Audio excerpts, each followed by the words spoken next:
Donc,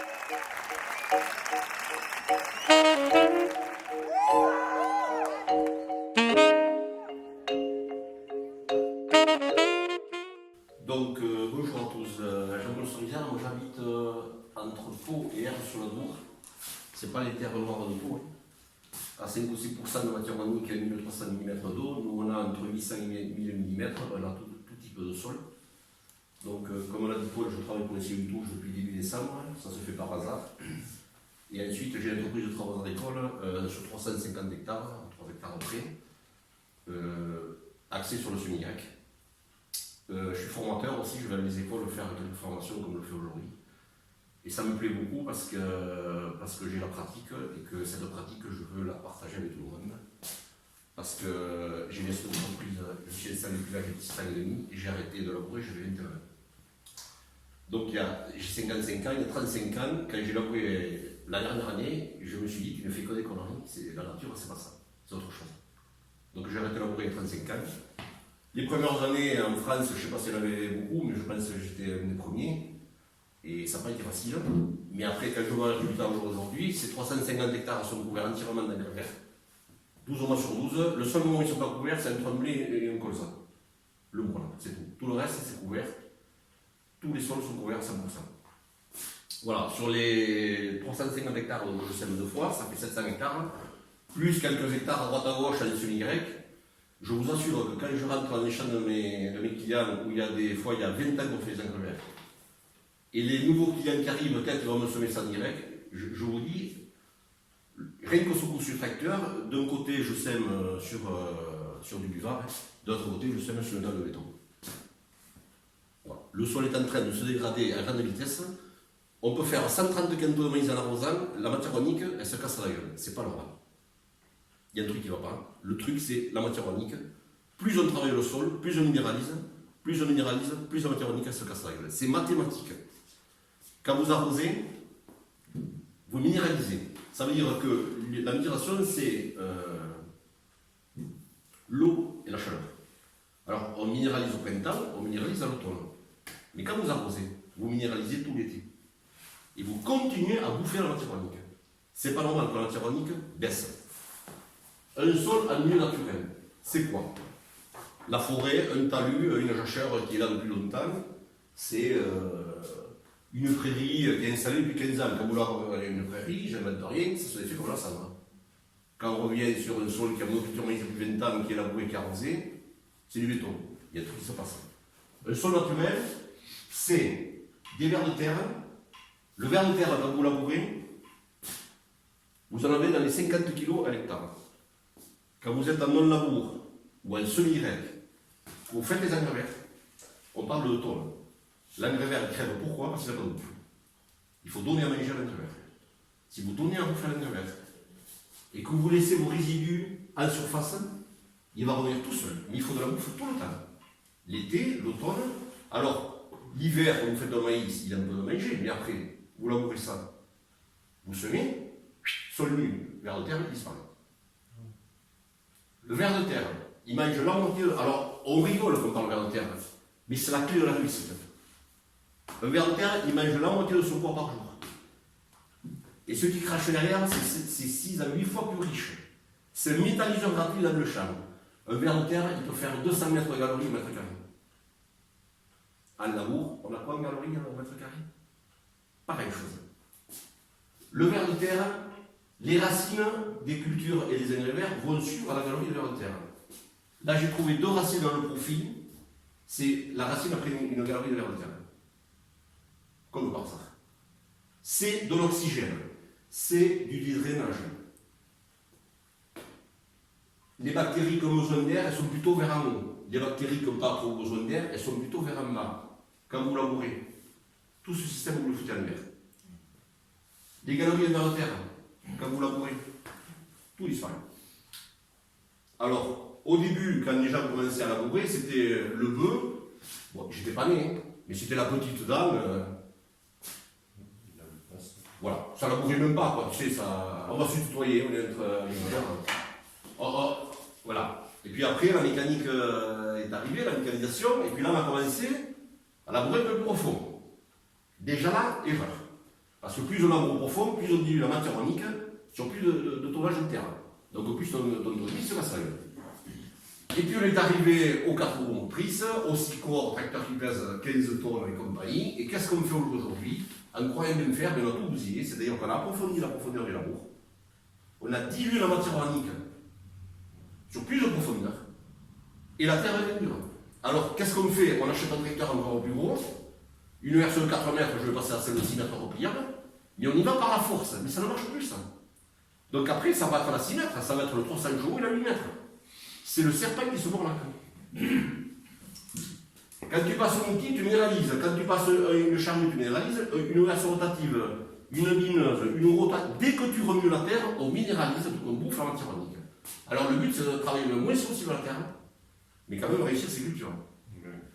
Quand on voit un outil avec un nuage de poussière derrière, on le voit tous les printemps, c'est 1 tonne de terre arabe qui fout le camp en fumée. Donc tu passes 1 fois, c'est 2 tonnes, tu passes 6 fois, c'est 6 tonnes qui se barrent, multipliées par le nombre d'années. La terre à milieu naturel, la matière organique, elle reste en surface. Une forêt, vous plantez la main, vous avez besoin d'une mèche. Pourtant, si j'avais labouré une forêt, une prairie, si j'avais labouré, et ça marche. Comprenez le système? Non, mais... Moins on touche la terre, mieux elle va se porter. Moins on touche la terre, plus on va engranger la matière organique dans son sol. Mais c'est très très long. En moyenne, c'est 0,1 point par an. C'est très très long. C'est-à-dire que je peux gagner 0,1 point par an, 1%, c'est un point. 0,1 point, c'est-à-dire qu'il faut 10 ans pour rattraper un point. T'imagines? Mais, un point d'humus, c'est 50 mm de RFU. Qu'est-ce que c'est la RFU? C'est la réserve facilement utilisable. Ça veut dire qu'un point d'humus, quand il s'arrête de pleuvoir dans le sol, on a 50 mm d'eau en stock dans le sol. Je ne vous fais pas de dessin, si j'ai 3 points, j'ai 150 mm. Ok?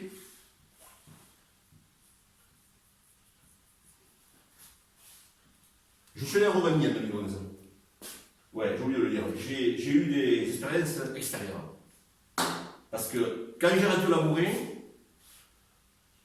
il me semblait que je faisais une bonne chose, mais j'avais besoin d'aller voir ailleurs ce qui se passait. Donc de 2003 à 2009, j'étais à l'extérieur, j'étais dans le nord en France. Alors du coup, j'ai vu des mecs labourer à 40, j'ai vu des gars labourer à 20, j'ai vu du TCS, du semi-grain, et j'étais revenu pendant 4 mois.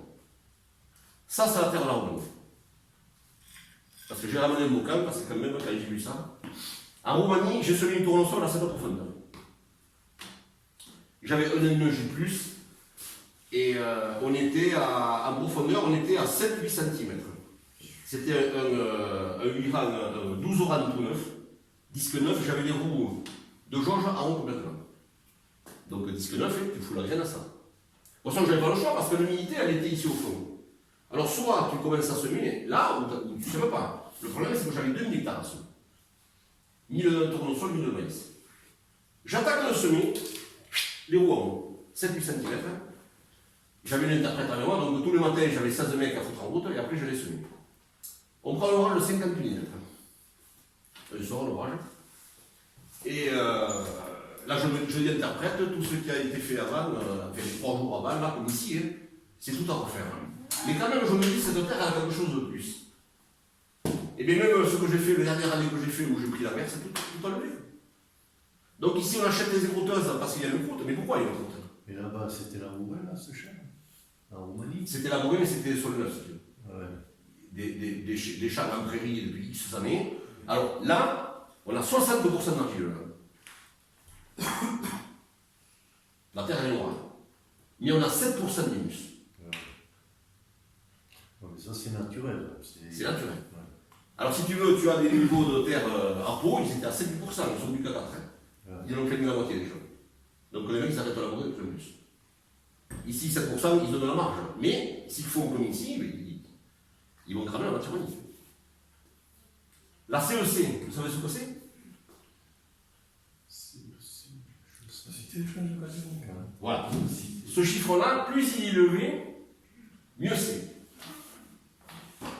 Ici, on est à une CEC entre 3 et 9. 10 quand tout va bien. Vous savez à combien elle est en Roumanie? Elle est à 30. Il nous reste le chemin. On n'y arrivera jamais. Et le CEC, c'est directement en relation avec la matière organique. Élargi. C'est-à-dire que quand la CEC est élevée, on a un peu d'argile, mais on a surtout la matière organique. C'est directement lié à la matière organique. La CEC, c'est les échanges cations. Ouais. Et alors, plus la CEC est élevée, moins tu mets d'engrais chimiques. Ouais. Parce que les engrais chimiques, on va en parler un peu.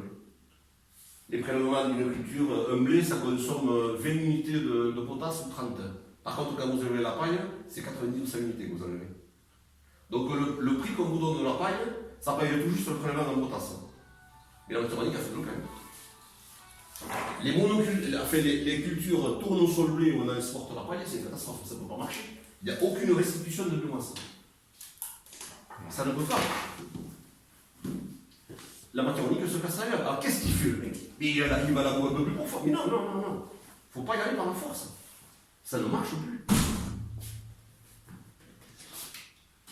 Ils apportent tout par la flotte et par les Ils compensent. Les mycorhizes. Dans une forêt, on a des bactéries et des champignons. On est au même niveau. Donc là, on rentre dans le fin. Une vieille prairie, un champ qui a un semi-règle depuis 20 ans, un talus sous un bois. Vous avez les champignons au même niveau que les bactéries. Les champignons, on a les mycorhizes. Ces mycorhizes, c'est ces fameuses. C'est ce filament, tu peux le faire passer ici, c'est ça. Ça, c'est une galerie de vers de terre avec les mycorhizes. Ces mycorhizes, c'est ce qui permet à la plante de prendre les éléments minéraux dans le sol et de les faire consommer par la plante. Les mycorhizes, qu'est-ce qu'il leur faut pour tenir dans le sol? Il leur faut des racines. S'il n'y a pas de racines, il n'y a pas de mycorhizes. Quand vous ne faites pas d'engrais vert, ça c'est un des avantages méconnus des engrais verts, mais qui est fondamental. Quand vous avez, faites pas d'engrais verts, vous avez des racines pendant 5-6 mois de l'année. Le reste du temps, il n'y a rien. Donc les mycorhizes, il ne va pas pouvoir se développer. Quand vous avez des mycorhizes, des racines d'engrais verts de culture qui se suivent, vous faites remonter le taux de mycorhizes, parce que nous, en culture, on a les bactéries qui sont ici et on a les champignons complètement au fond. Ce qu'on recherche, c'est à faire remonter ce niveau pour arriver dans un milieu naturel. Et quand vous êtes là, les 350 hectares de terre que je travaille, je ne mets plus de potasse. Vous entendez bien? Je ne mets plus de potasse. Et je mets juste 80 litres de 10-34 en arrêt de semis. Potasse, on n'en parle plus. Les analyses ne laissent pas. Ils ont tendance à monter. Ça paraît irréaliste, mais c'est la vérité. Tous les gens qui sont en simplification de travail, en semi-grec ou en TCS, très simplifié, ils font des engrais tout le temps, à un moment donné, ils ne mettent plus de potasse. La potasse s'impose en sol. Et quand vous voyez les prélèvements de chaque culture pour un tournesol, ça consomme 20 unités de potasse. Un blé, si vous n'enlevez pas la paille, c'est 30 unités. Il vaut mieux se garder des sous. Le technicien, il va faire rien, mais c'est pas grave. Parce que lui, ce qu'il veut, c'est pas donner des produits. Le sol, il n'a rien à foutre. Parce que moi, quand je regarde dans un sol, je regarde la matière organique, je regarde le rapport C sur N, et je regarde la CEC. Lui, qu'est-ce qu'il regarde? P et K. Le reste, il s'en fout. Le problème, c'est que plus tu mets d'engrais chimiques, plus tu les traites dans le sol. Si tu as trop de phosphore, tu vas bloquer la magnésie. Donc le mec, ce qu'il va te faire, il va te faire abattre la magnésie. Si tu as trop de potasse, tu bloques le zinc. Donc le gars, qu'est-ce qu'il va faire? Il va te faire abattre le zinc. C'est pour ça qu'il faut faire. C'est mettre le minimum d'engrais chimiques, voire le supprimer, garder l'engrais starter, on est tous d'accord, ça pousse sur la plante de départ, et faire des engrais verts. Mais faites les engrais verts, croyez-moi. Alors les gens qui commencent les engrais verts, au début c'est la réglementation. Putain, il faut chier, il faut faire les engrais verts, mais ça merde, hein. Je vais foutre 40 € l'hectare. Hein. Et puis le mec, dans 4 ou 5 ans, il se dit, mais les engrais verts, quand même, je sens mon sol qui. Ça change, vous voyez. Il se passe quelque chose. Même la première année. Et ça devient un atout. Ce qu'il y a, ça fait du travail en plus. Quand on n'est pas équipé, le problème, c'est l'équipement. On va en parler. Voilà. Sur les huitules, tout ça, qui coûtent les mecs qui sont connus mondialement, mais on te parle de 15 espèces à les engrais, tout ça.